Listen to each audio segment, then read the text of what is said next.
Hello, Crystal. Yeah, we have about 22 people on the call so far, and I know everybody that is attending. So let's make this fun. And if you have questions or comments, go ahead and use the chat feature or the Q&A. Adam, if you want to show your screen. Yeah, so Adam, if you want to give yourself an introduction to everybody on the call. So I'm actually one of the newest members actually the second newest member on the CSM team. I'm a customer service manager and I started early August and I'm coming from Deloitte. Super excited to work with you all.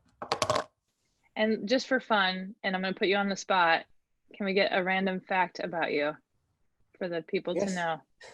A random fact, which I think is a fun fact, my wife and I went to Yellowstone and Grand Tetons last week.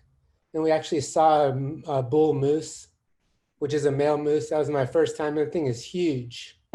Is that the one from the video? I feel like we need to share the video with everybody. Yeah, we can. Yeah, I can share my screen. We'll have to do it after. We'll include it as a follow-up. Besides also learning about events, you then get to see a moose and from Adam's trip. So, well, cool. So everybody, Adam, if you want to share your screen and then go right to the release note page. Yep. Our metrics are all in kind of our head for this next statement, but this is our biggest release that we've had to date for Blackthorn Events. And I'm sure some of you that have already started to go through the release notes would attest to that. So what we're going to do is really make sure that we cover the specifics with upgrading. There's a few breaking changes is what we have for terminology with a few of our features that change any current processes that you may have in place. And then we'll just go through some other fun new features, enhancements, talk about a few bug fixes, and then from there, we'll kind of talk about next steps, what's coming up soon with our next release, and then any questions that we can answer from you all. Please let us know. I want this to be as interactive as possible. It's so that you're successful with this upgrade and even with our features that we keep releasing each month. So so before we get into the upgrade instructions, the one part that we're going to cover is around custom questions. And so what Adam's going to go through is essentially all of the steps that you need to take and just kind of understanding once you upgrade, what happens.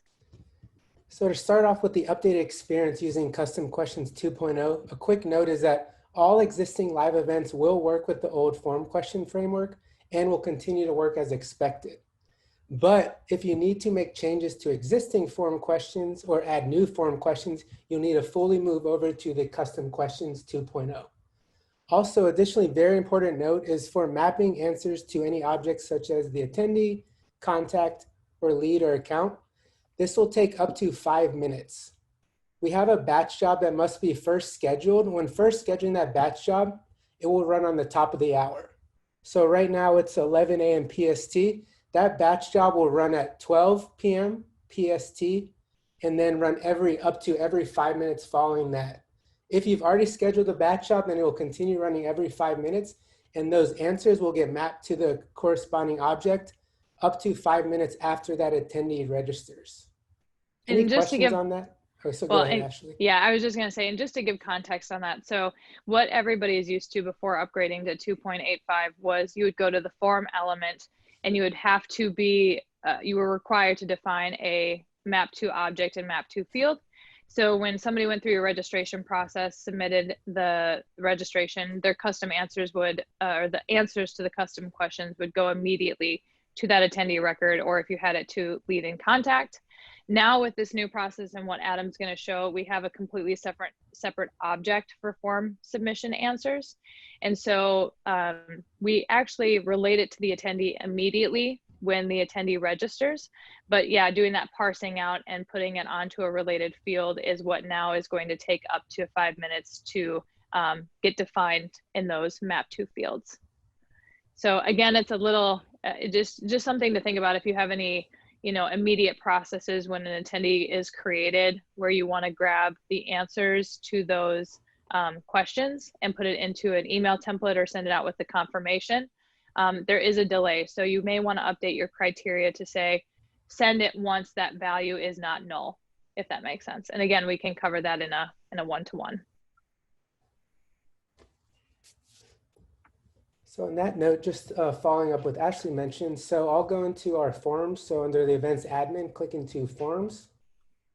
And we'll go into one of our forms, connected university alumni ticket. As you can see on the side, I'll click view all. There's one change. Please go in and add the question field as a column in the related list. This will work in conjunction with the supplemental question information. This supplemental question information field will allow you to add rich text, hyperlinks, URLs, such as T's and C's to your question. And to the field mapping part, another breaking change is if you have questions mapping to the attendee object, you'll need to click in and edit each of those form elements and make sure it's mapped to the correct attendee __ C. So if I click in edit next to any of these form elements, map to the attendee object.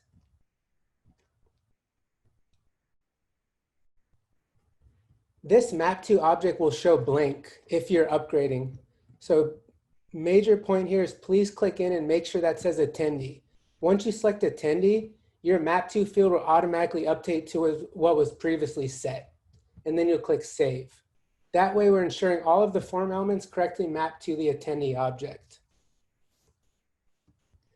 Additionally, we already talked about adding the question field to the related list so you can view that question along with the supplemental question information. And additionally, I want to further show you how to that batch job works. So if we go into setup, we want to make sure that scheduled job is set. So under quick find, we'll go into scheduled jobs, and that's click the gear, go to settings, search for scheduled jobs, and we'll look for form submission processing. If you have duplicate scheduled jobs, you can go ahead and delete one. So I can go ahead and delete this. If you don't see any scheduled jobs, we want to go into the event admin tab and schedule this job. So we'll go into the app picker. And we'll go into events admin. And this is only if you don't see that scheduled job. We'll click into the events admin tab. And we'll go to scheduled jobs. And we'll click schedule recommended event jobs. And I just want to reinforce, if you're first scheduling this batch job, it will run at the top of the hour. So it will first run at 12 p.m. PST in this case, and then run every 5 minutes following this. If the job is already scheduled, it will continue running every 5 minutes. Ashley, do you have any feedback on that, or if we had any questions on this? Because I know this is a huge change. Nope, not in the chat. Okay. A few other questions, but I'm just answering directly in chat. Awesome. So next, another update that needs to be made is there's a new field called Enable Forms V2 on the event setting that allows this new functionality to show up on the front end. So again, we'll go into the app picker. And we'll go to event settings. And then connected university. And there's a field, if I scroll down, Enable Forms V2. When checked, you will now be using the new Custom Questions 2.0. If this field is not on your layout, you want to go ahead and add this layout and check this field. And again, just to reiterate, so this is for if you decide to use, or again, if you upgrade today and you have many events that are live with existing questions, with this unchecked, nothing is going to change with how it's currently getting submitted back into Salesforce. So the minute you want to edit or create something new, just reiterating what Adam said, this is what the Enable Forms version 2 is, what pushes everything into the new process. So it's really good to kind of go through the steps of like the updates and the configuration in the sandbox and letting the last step be this Enable Forms version 2 and seeing then what the new process looks like. And then on that note, the last change that you will want to make in the back office is to the attendee object. So you want to go to the attendee object and add in the form submission answer object so you can view those answers right from that attendee.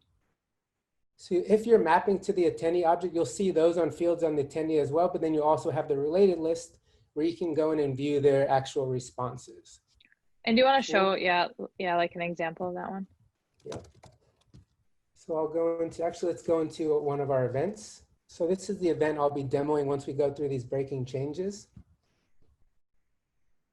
And we'll click into one of my most recent attendees. And then on the right-hand side, you'll see form submissions. This is where you want to actually go into that page layout and add this related list. You also want to go in and add the form submission answers.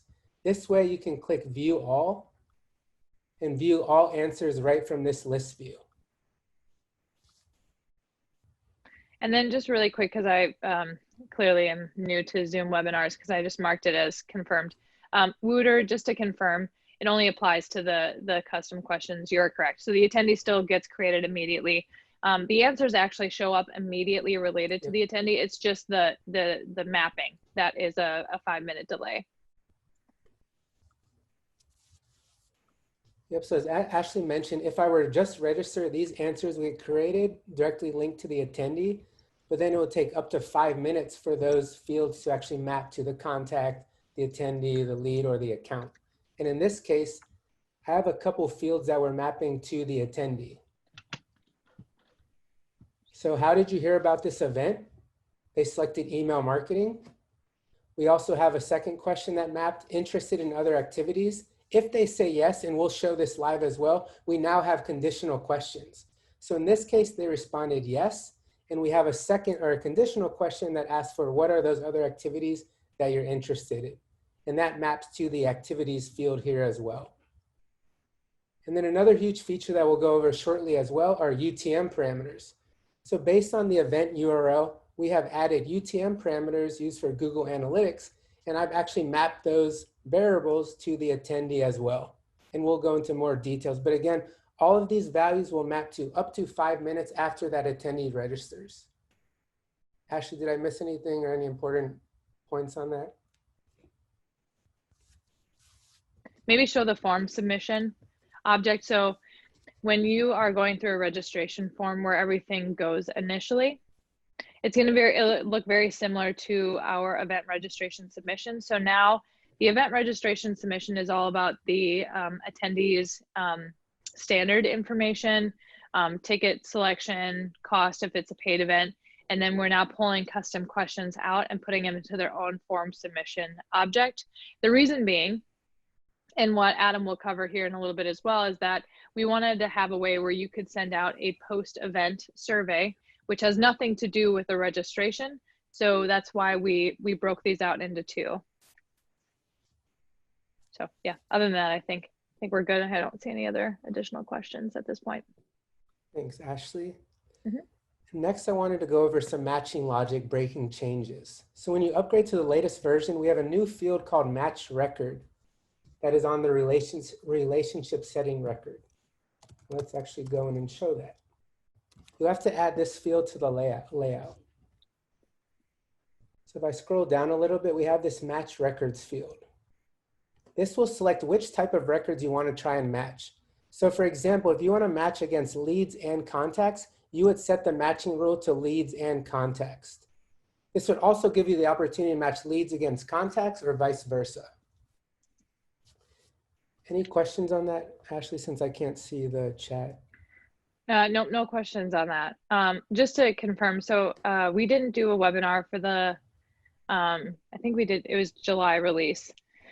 In July release is when we introduced essentially the new way of handling our matching and duplication logic. So anybody that is on an older version than 2.79, you're still currently using the event setting fields for defining if a relationship or it was like related entity to be created, you define contact or lead. So everything is now moving to its own object because we wanted to give you way more flexibility than what we had before.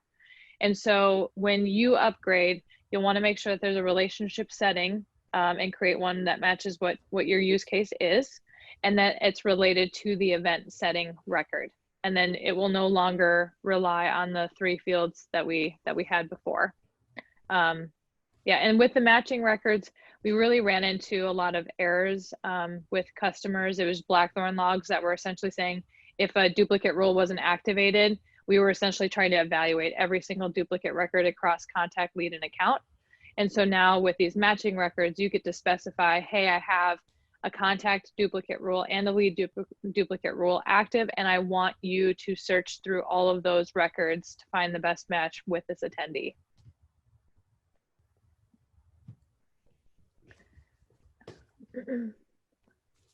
Second, not a breaking change, but a new field I think a lot of our higher ed customers will be super excited about is the set all email fields. If checked, the matching logic will find all email fields on the match record and set to the same email. So if you're using, for instance, a personal email versus a work email, we will match against all those emails, standard and custom email fields.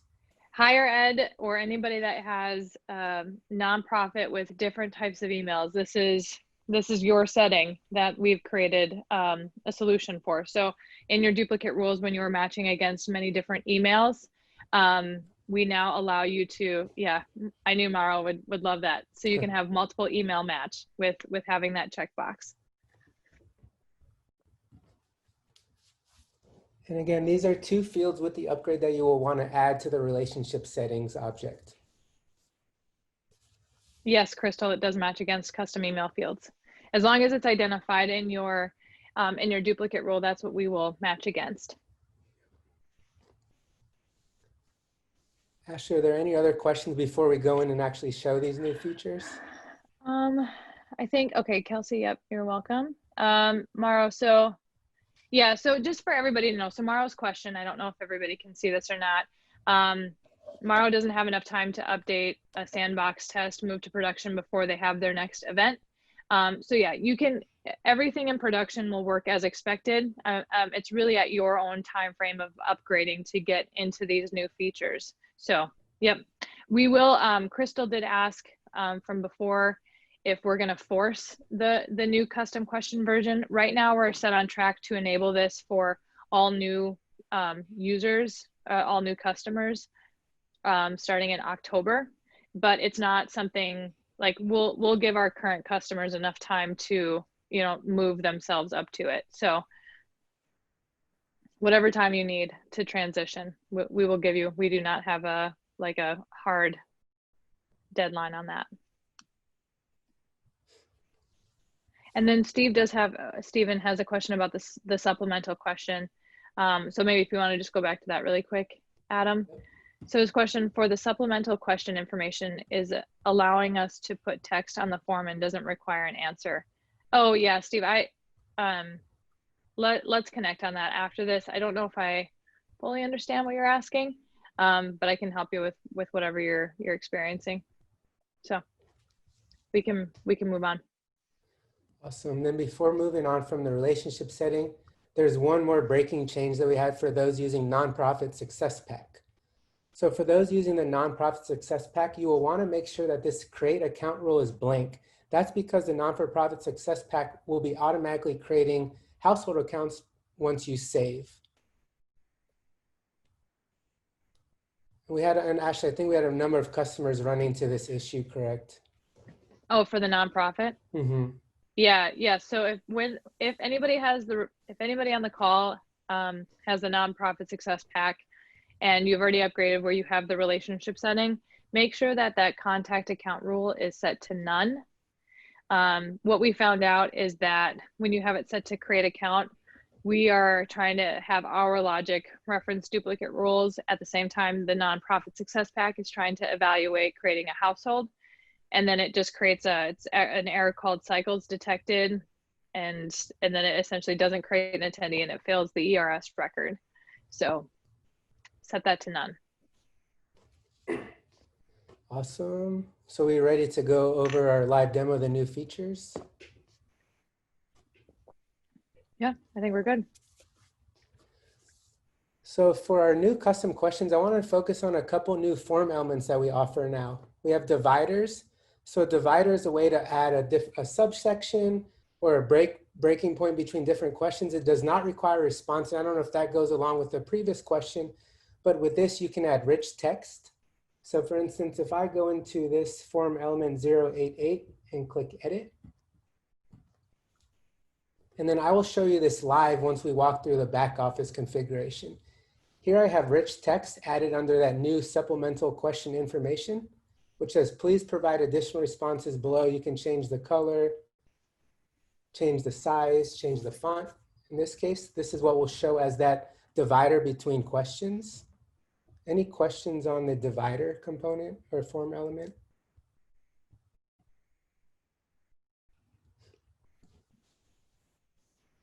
We also now have big list options. These are added for pick lists with thousands of options. And the example that we're using is for SEEB codes, the College Entrance Examination Board. In our live demo of our form, we'll give the attendee or the registrant the opportunity to search through over 6,000 schools or universities using that SEEB code. And what I mean by this, first you want to set up a big list group. So if I go to the app picker, and we'll go to form big list groups. And we already have our big list group name, but you can click here to create a new one and click save. And I'll click into SEEB codes and we'll click on that related list. In this case, we have, I think it's about 6,300 records. So I use Data Loader to upload the option name. The option name is what that applicant will search for, or that attendee will search for when filling out their form. And then the option value is what you will see in the back office when they respond using that SEEB code. Any questions on that? And then once you have that big list group set with all the entries, we'll go back to our form. And we'll click into what college did you attend? That is my big list group form element. We'll click edit. So for type, just like I mentioned earlier, we could do divider, and that gives us the opportunity to use that rich text field. But in this case, we wanted to use big list group. And for this instance, I'm mapping to the contact object and mapping to the what college did you attend. Just a quick note on this, I actually created a lookup field on the contact record because this form element will map the big list group option record ID. So by using that lookup, I'll show you how that works on the contact. When that value maps to the contact, when that attendee registers, you'll see that lookup value and you can just hover on that to see the SEEB code and the actual school or university. And then in this case, we want to select big list group and we'll select list of colleges. And you can also add help text or a hint. So in this case, we're saying enter SEEB code. Any questions on that? And I'll show you how this all works live in a few minutes. Additionally, we have a new file upload functionality that can map to the attendee as well. So if you click new, oops, sorry, let me go back. Click new form element. And for type, we'll select file upload and we'll map that to the attendee. For map to, you want to leave that blank. This file will actually map to the files related list on the attendee. If you do not have the files related list, you can add that to your page layout. And then again, this will map 5 minutes up to 5 minutes after that attendee registers. And the last big feature that I'm excited about is the conditional questions. So let's go back to our form and we'll click new form element. And say, I want to select a pick list that has a conditional question. So we'll do pick list. And we want to map this to the attendee. Let's find interested. And then interested in other activities. Down here, so we'll actually enter the question, are you interested in any other activities? we'll add a condition. Now I can select an answer based on the value that they select. So say we'll say yes, no. Say if they select yes, we want to show a conditional question. So we'll select if selected value equals yes. We'll select operator equals yes. We will take them to, we can create a brand new form element. So we'll create another pick list. And we'll select multi-select pick list. We can either make it required or optional. In this case, I'll make it optional, so not required. We'll map it again to the attendee. And then we will find the field that we want to map to, and that's other activities. And then really quick, Adam, before you keep going through, just one thing to note, and I know this was in the release note from the release notes from July, you do not have to define the map to object and the map to field. One of the biggest requests, and with this restructure, is so that you could have your end users who aren't an admin type profile to create a new field on the back end to essentially create any custom question that they want for an event without needing to pull in an admin. One thing we are confirming, because this just got asked yesterday, was if that user doesn't have read access to map to object or map to field, if it would be removed from this edit page. And that we just still need to confirm. But if the answer is yes, then you can essentially remove that for users, and then they can go ahead and create their own questions without having to create new fields. Thanks, Ashley. And then you'll add the pick list values as we mentioned and save. In this case, I already have this form set up with the conditional questions. And Ashley, did we have any other questions before we move on to our UTM parameters form element? No questions. Awesome. So the last pretty exciting feature we talked about is UTM parameters. These you will add to your form. They will not be visible to the attendee when they're registering. So in this case, let me go back to my event.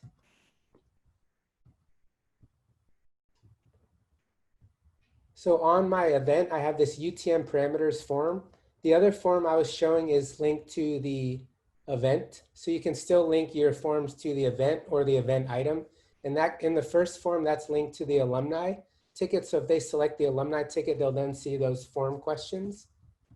But in this case, I want to click into that UTM parameters form. And we'll click view all.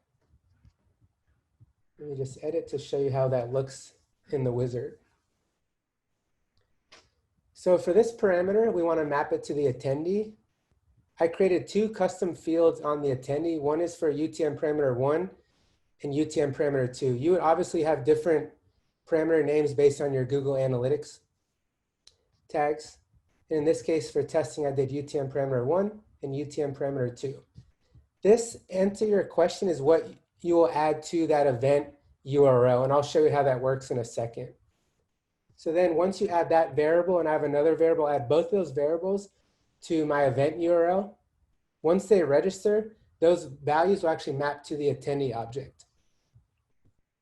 And a quick note on the UTM parameters, these are stored in the attendee's local storage for 30 days after clicking on the event. So let's actually open up my test event to show you how that looks.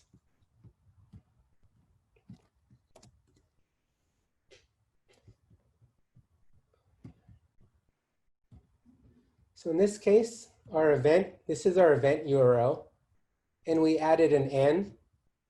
We had our first parameter, and we set that value to test param 1. That's the value that will actually map to that field on the attendee. And then we have and.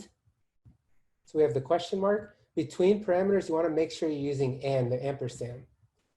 And then we have UTM parameter 2, that's our second variable, equals test param 2. Once they actually register, those values, this value right here, and this value right here will map to that attendee record based on those form elements mapping we set.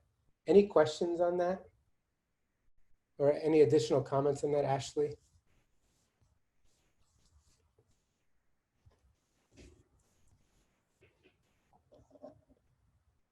I was on mute.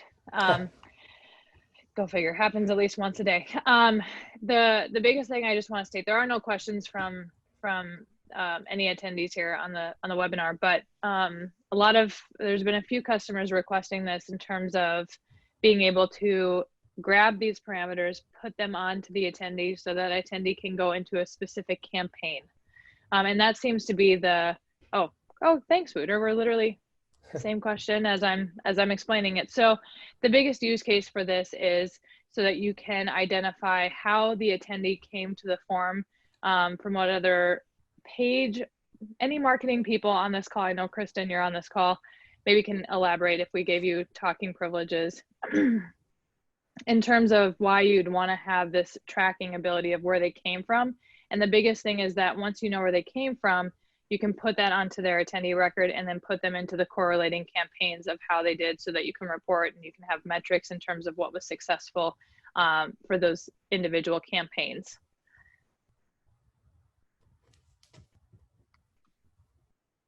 Can you add other parameters to the URL? I don't know if I understand your question, Zach. Like you can add any additional parameters. You don't have to have it just be 2 of them or have it be, you know, considered UTM parameters. It's really a way for you to have access to configure the link to then pull in values based on that link. Yeah, as like what Adam's adding.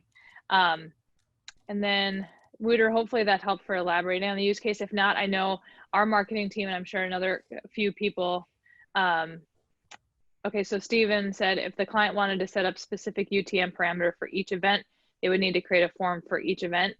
I think so, yes, or couldn't you just use the same field and then just define different values based on the event, potentially? So you could keep reusing the same field for the answer, but it would change, the value would change based on maybe the event or again, where they're coming from to land on this event.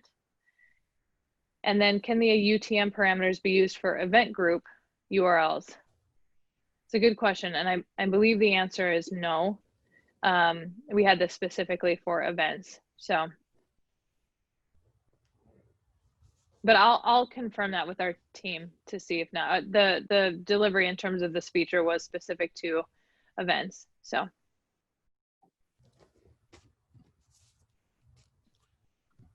So last piece before we go into the actual registration, we have a new button on the form called Preview. So if I click back into that Connected University Alumni ticket, I'll click Add the dropdown. You'll have to add this to your layout. And this is actually the start of drag and drop functionality where you can resort the order of your questions. And Ashley, I think you had a comment on this.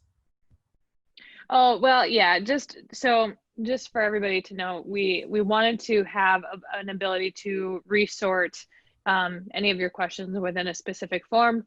This was our MVP, kind of the first release of that sort functionality. It's a little wonky, like if you expand your page or make it small, like everything just butts up to the edges. So we are going to be working on kind of refactoring it just a little bit so it's easier to kind of see a bigger picture and then drag and drop nicer. It works. It's just not as intuitive as we want it to be. Awesome. So we'll actually go back to our event. We have our URL parameters. So we'll click Get Tickets. And we'll select our alumni ticket. And that's where we have our form. So we'll enter first name, last name, email, phone, title. And then here's our first big list option. So as I mentioned, we have those SEEP codes. So I'll go in and select the specific SEEP code, and I'll show you how that looks in the back office when that field maps over to the attendee. We also have a pick list for what year did you graduate. Here's our new divider. So there's no question or answer for this. It's just a breaking point between my 2 different question sections, and it's rich text. All I can think about is, Crystal, this use case for you with your many questions. And I think it's part of your application process. So hopefully this helps in terms of, I mean, it doesn't make it a shorter form with different pages, but hopefully you can kind of combine some of your questions. And if anybody else has a scenario where you just need to have a break or to be able to group visually certain questions, you can now provide that, or even more context on the below questions.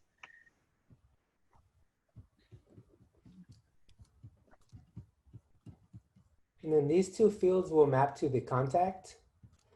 And then these three questions here will map to the attendee. So how did you hear about this event? Also, here's our parent question for that conditional question. If they say yes, are you interested into other activities at the event? We have this conditional question that will map to the attendee as well. But if they say no, they will not see that conditional question. And Ashley, correct me if I'm wrong, I think you can have multiple layers. So if they say, are you interested in any other events? Yes. And then they select a certain activity, we can then have a third conditional question based on that selection. Yep, you can.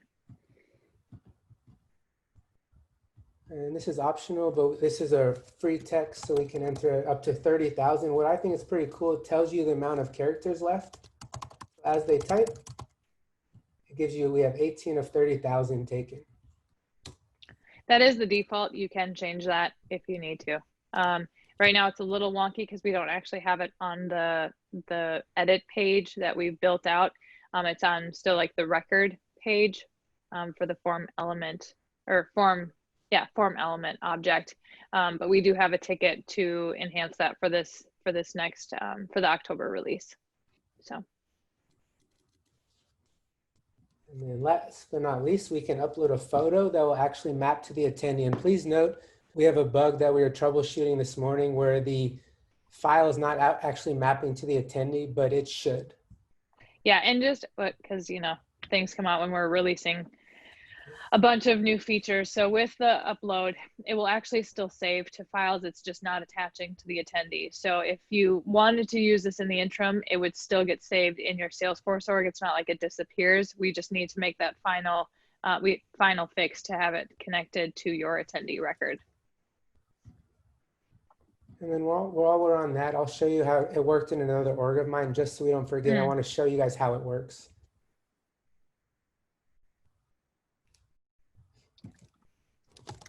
Oh, and then while you're looking for that, Adam, Crystal brought up a great point. So Crystal's question is, did I read something about if you have links within your question that it needs to be listed somewhere else instead? And the answer is yes. So if you move to the new custom questions version 2, the supplemental question information is where you're going to define your hyperlinks or the links that you want or images or whatever the case may be. So I think really the biggest use case that I think everybody has is around terms and conditions or reviewing requirements before registering.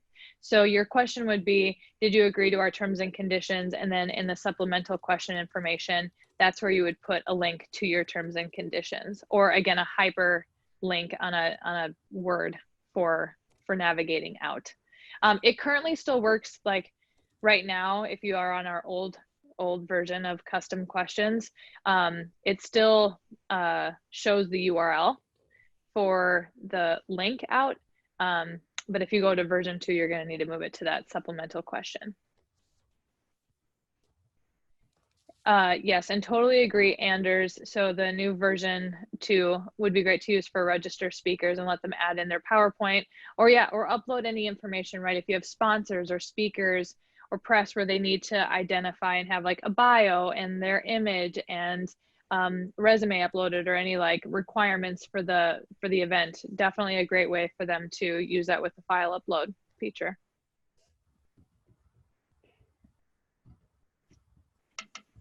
And then once those files are attached and linked to the attendee, you'll see if you go into the attendee, you want to make sure you have the files added to your related list. And that's where you'll see that file mapped up to 5 minutes after they register.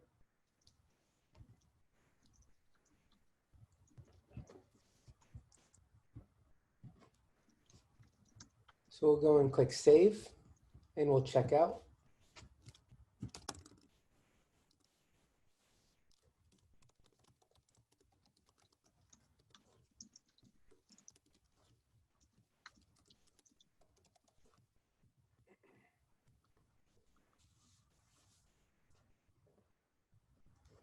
And then once this has been submitted and the attendee has registered, that batch job will run up to 5 minutes later. So say I submitted that form at 11:43 PST, it would actually run at 11:45. So it wouldn't take up to 5 minutes just based on when that batch job is scheduled. And for the sake of time, I'll show you an attendee that already has all the values mapped. So we'll go back to our event. And we'll click into our attendees. So we have all of our form answers, as Ashley mentioned earlier, all of our form submissions. And we also have all of our answers, including our URL parameters. So now if I go back to that attendee, how did you hear about this event? That mapped over from our answer. Interested in other activities? Yes. And since they said yes, we also have other activities. And if I scroll down, I have a section for UTM parameters, and both of those variables mapped as well. So as Ashley mentioned earlier, you can use that same form, but change the variables in the URL. So instead of saying test param1, you can have that varied by your specific event. And now if I go to that contact, I have two fields that mapped as well. So if I scroll down, what college did you attend? And this is where I mentioned it's a lookup. So it grabs the ID of that big list group option, and it shows the SEEB code, but it also shows the school or university associated with that SEEB code. So if I click in, you can see the SEEB code, and then that's Academy for 5-element acupuncture. And I also mapped graduation year. I know that was a lot, but any questions in the chat, Ashley, or any additional comments? Yeah, and one thing we would love to get, oh, we have an anonymous attendee saying, yes, I want to know who that is. But I really want to know who that is. No, that's me. Oh, Andrew, okay, thanks. Biggest thing is just that with these new features with the custom questions, especially around with the big list, kind of the large question set, we really built it around the use case of higher ed with needing to list out, you know, which high school did I attend or which college did I attend.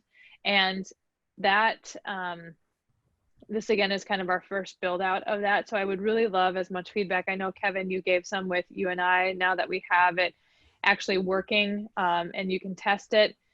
I would love to get as much feedback as we can so that we can iterate on it to fit your use case that you have with these large data sets. Yeah. All right. And Stephen would like to cover how to switch the UIs on the event pages. Is that a good lead in to your next thing? Yes, that's perfect. Okay, cool. So we'll go to our event, and our newest UI is Redwood. And I hope that's the one we're referencing. So there's a field which you guys are most likely familiar with, UI experience. Once you upgrade, you want to make sure to go in and add Redwood Smart. You have to manually do this on the event, UI experience pick list. Go in and add Redwood Smart. So we'll go in and click that, click save. And just a quick note on this. In this case, I'm using a paid event. So if you're using a paid event, once you actually click on and register, it will take you back to the Oak UI, which is tabbed for checkout. So we're going to go in and click publish.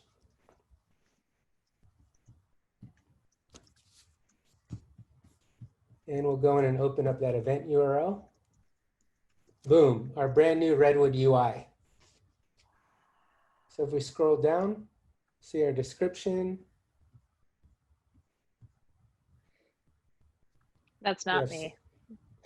Or yeah, that confused me first when I saw these pictures too. It's not Chris. And then all of our sessions and location. Any questions on that?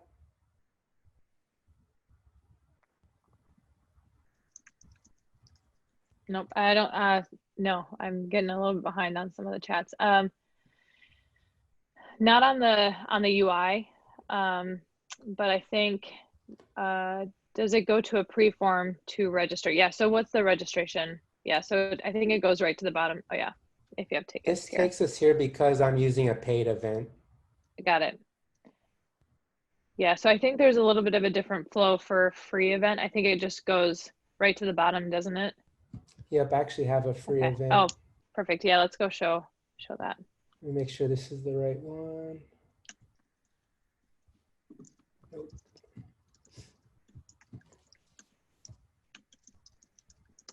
Free ticket, Redwood Smart, yep. So it takes us to the new UI. This one doesn't have as much information entered, so we click register. And this continues with that Redwood UI.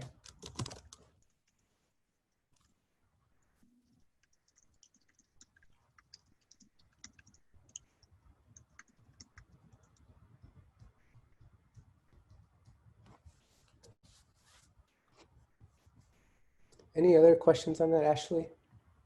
No, I think so. I think we covered how to cover or how to switch the UI. You went to that pick list, right? Yep. And then does it go, we got crystals, and then what graphics are, oh yeah, so the graphics on like that redwood. Do you want to just kind of speak to that really quick? Which graphics? Like the background, you know, how you're seeing the different, like the colors are still based on your event setting, like the, you know, where you see like the blue register. Obviously this image is your image on the event record. Really the graphics below that I think are static at this point, if I'm not mistaken. Like if you scroll down and you see the pattern, that part of it is static. We can confirm that in terms of what, if there's a plan for actually, oh, well, I guess I shouldn't say that because the pattern above, I don't know how to edit that, but we can get back to you on that. Wooter. And then Crystal asked about for paid events will sold out still show on the UI. So I'm a fan of just testing while we're here. If you want to go ahead, we are down to 10 minutes. Let's, Crystal will test that out. I would assume so, that it would show in the upper right-hand corner still, but we'll get back to you on that. Kristen, is the simple UI ready? It's yes, it's been ready for a while. So we can show you what that looks like and have it ready to go.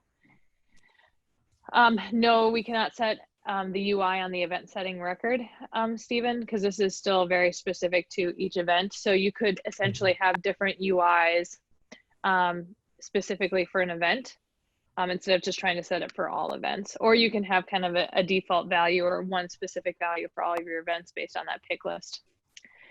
Elwin spotted our post-event info field on the attendee details about the post-event survey. So do you want to maybe chat about that one really quick? That's a perfect lead in. Okay, good. So if I go into our attendee. So post-event surveys allow for attendees to give feedback on the event. And just a quick note, you can have a separate process or workflow that automatically sends out this URL once they attend the event. So as you mentioned, we'll go scroll down. This is a field that you want to add to the attendee record. And we'll click in and open up that survey. So that survey is actually listed on the event. So if I go back to that event, you'll need to list it under post-event questions. And then that will map to the attendee. And this is just, I have one question asking them to rate the event. And this standalone URL, you can send that through any automation that you have, workflow, process builder. Once they actually go in and complete this survey, it will map to their attendee record as a separate form than those pre-registration forms. So we'll give it a 5. It was an awesome event. So now we'll go back to that attendee. And we'll go to Adam Kebeck. And you'll see we have this rate event form. If I click into that, they gave us a 5. Cool. Any questions on that? Not that I'm seeing. We're good. What other features do you have? We have the event preview button. I think that's one we just quickly, Ashley, you wanted to speak to it? Yes, I will. So everybody, including the entire Blackthorn team, the whole hard refresh, I'm hoping will be erased from your memory here in the upcoming months now that we've fixed this. So right now we have 2 buttons on the event, one for preview and one for publish. So the flow now should be when you create an event, you can click the preview button. And if Adam, you want to kind of follow along with what I'm saying, once you click preview, it's actually going to show your event within Salesforce and what your updates look like. So you can immediately see the changes that you've made. And this event hasn't been published externally yet. So you're not having to click the link to view your changes. Everything shows up just internally within Salesforce. Then when you're ready and you're like, yep, I'm ready to go, then I'm going to go ahead and hit publish, and then that will make the updates to the front end or through that URL. We are, just so everybody knows too, we are refactoring with our wizard that I know a few of you know about. We're creating an event wizard so that you have a nicer process for creating events. That is going to actually show when it's published and be a little bit more interactive, very similar to a community with how you do preview and publish there. And then Crystal, it's just to show that if it's published or not is just the, like if you were to click on the link after you create it with a status of active, then it will show up on the front end. So we don't really have anything necessarily inside that says like the link is live or not. With the event wizard, we're going to have somewhat of that like journey and experience. And then Job asked, does this also work in sandboxes? Yep, it does. No, I don't require, so Stephen asked, do you recommend removing all the URL fields from the page layout? I wouldn't, just because like the event page URL, even though it's like preview and publish through buttons, you're still going to want to include that URL into an email, or if you're sending it to your marketing or web team for them to have it like put onto a website or something of that. I guess it really depends on your use cases, but it would still be utilized. It's just more so like when you're done with the event and it's approved and finalized, then you can grab that link and send it off to all the communications. Cool. I know we have 5 minutes left. So what else is there, Adam, on that list? Quickly can show CSS injection, and this is at the event setting level. And this gives you the ability to apply CSS to all events related to that event setting. So you'll see this custom CSS URL.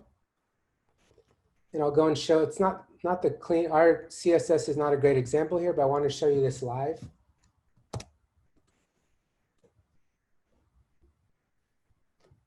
So this CSS actually changes the background color of the title to red. This is not so pretty, but just wanted to give you a feel for what you can do with it. This is like our next step, just so everybody knows. We have many different ways in terms of being able to kind of interact and have the branding requirements that you want. So one was iframing, right? So you could put it onto your web page and really control the look and feel around it and the journey to the page. But then we said we have APIs that you could use. So if you wanted to create your entire form from scratch, right? So we wanted to find something in the middle so that you could interact with it a little bit easier. One was with templates, which we are now have 3 templates available. But then the other piece is, okay, I like this look and feel, but I just want to change, one little aspect or a few other things. So insert CSS. So we just released this. We have just a very base template. So if you have any scenarios where you'd want to use CSS, chat with us and we're happy to kind of talk through it and give you some context or maybe like enough information to start out. And then what we want for further releases is to provide like a baseline template for each page. So you could grab that CSS and then make updates to it. But Wooter, I don't, do you know the answer to that, Adam? The CSS file, does it need to be hosted externally? Like where is that file defined? It's on the event, right? Let me go, yep, it's on the event setting. Oops. Okay. And is that like is that saved just on your personal computer, right? This is not, this is an external link that I was given. Okay.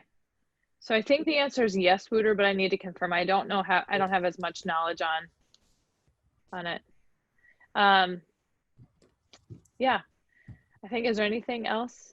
2 more, Adam? there's the event group calendar versus list view.